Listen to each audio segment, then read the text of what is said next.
A história que contaram para ti, que o Brasil ia virar uma Venezuela, caso Lula fosse eleito, não deu certo. Mas eu tenho uma história para te contar que o Brasil vai virar um Paraguai se o Flávio Bolsonaro for eleito.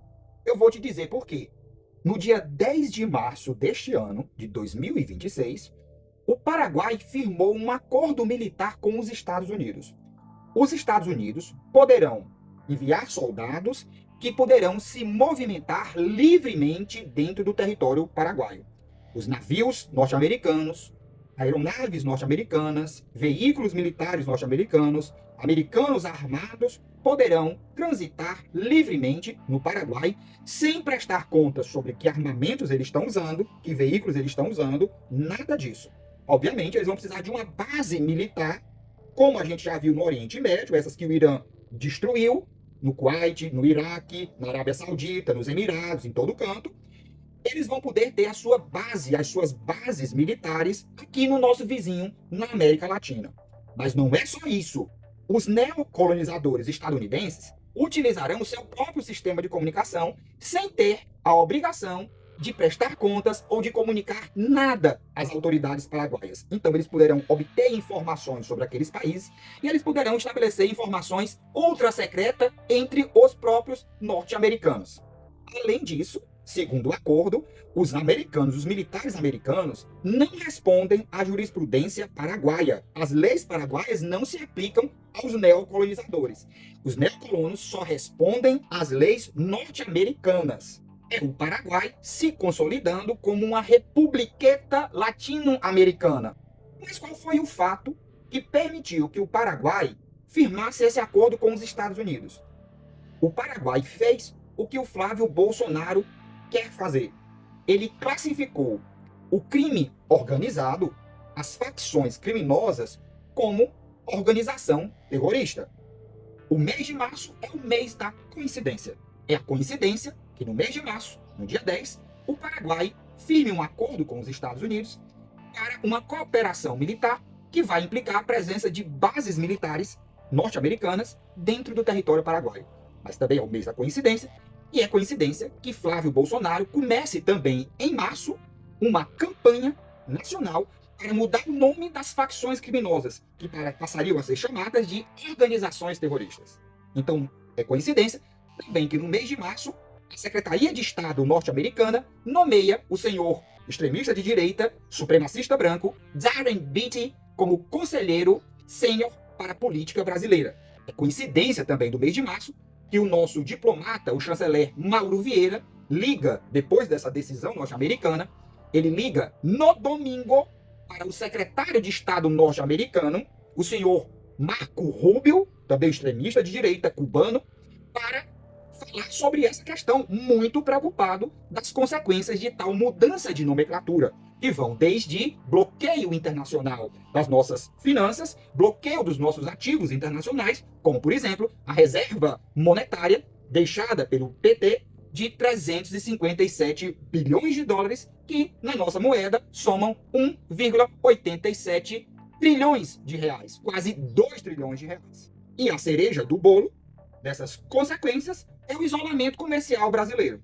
Então vocês conseguem ver o risco que uma candidatura Flávio Bolsonaro implica para a nossa soberania. São conhecidos os casos de políticos sul-americanos que cooperaram com os Estados Unidos em detrimento dos interesses do seu próprio povo, em prejuízo da própria soberania do seu país. Por exemplo, Augusto Pinochet. Em 2004, ano que Pinochet foi julgado internacionalmente pelos crimes que ele cometeu durante a ditadura chilena, encontraram uma conta no Banco Rex, o banco norte-americano, com mais de 27 milhões de dólares que pertenciam ao Pinochet. Esses valores, nos dias atuais, são aproximadamente 48 milhões de dólares. Quer dizer, em reais, é 230 milhões de reais. Mais de 230 milhões de reais.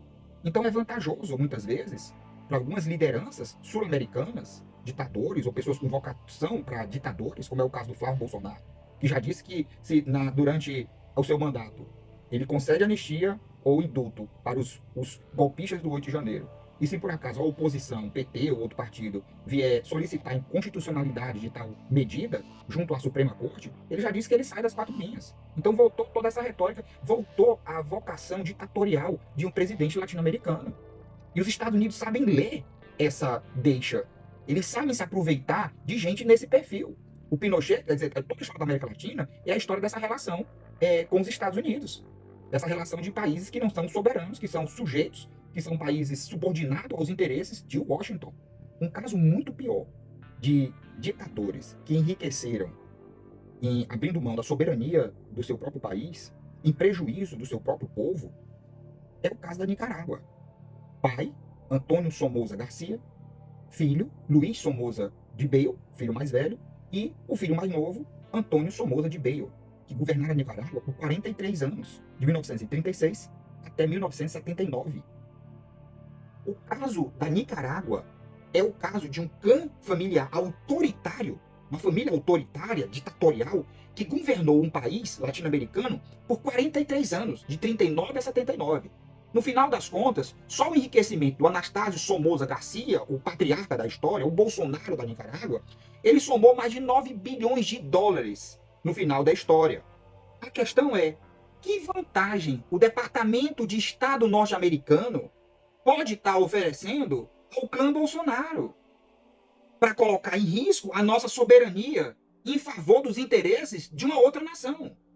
Veja só, essa família Somoza, ela se tornou proprietária de uma companhia aérea, de uma companhia de navegação, a Lanica, de uma companhia de navegação, de uma rede de televisão e de 25% das terras aráveis da Nicarágua. Então, gente, toda a vida que o ditador trabalha em cooperação com os Estados Unidos, que o governo abre mão das suas soberania, essa gente mercenária é recompensada. O país perde, mas eles ganham. Veja o caso do ditador nigeriano Sani Abacha. Sani Abacha, Nigéria é um país lascado, mas rico em petróleo. Um petróleo que não é nacionalizado. A riqueza que é toda, que beneficia os Estados Unidos. O Sani Abacha juntou mais de 700 milhões de dólares em bancos estrangeiros. Então, que vantagem está sendo oferecida para a extrema-direita brasileira, para Flávio Bolsonaro, encabeçar uma campanha que implica bloqueio comercial para o Brasil, e bloqueio financeiro, bloqueio de ativos financeiros e presença militar dos Estados Unidos aqui no Brasil. O que é que o senhor Flávio Bolsonaro pode estar ganhando? Que tipo de comunicação está tendo entre Flávio Bolsonaro e Darren Beatty, esse extremista supremacista branco norte-americano? Essa é a questão, gente. Passa esse vídeo para frente, esse vídeo é de fundamental importância para a gente. É a nossa soberania que está em risco. Então, para mais conteúdo progressista, para mais conteúdo anti-milícia, para mais conteúdo anti-extrema-direita, senta o dedo no like e considere seguir esse perfil. Muito obrigado pela sua atenção.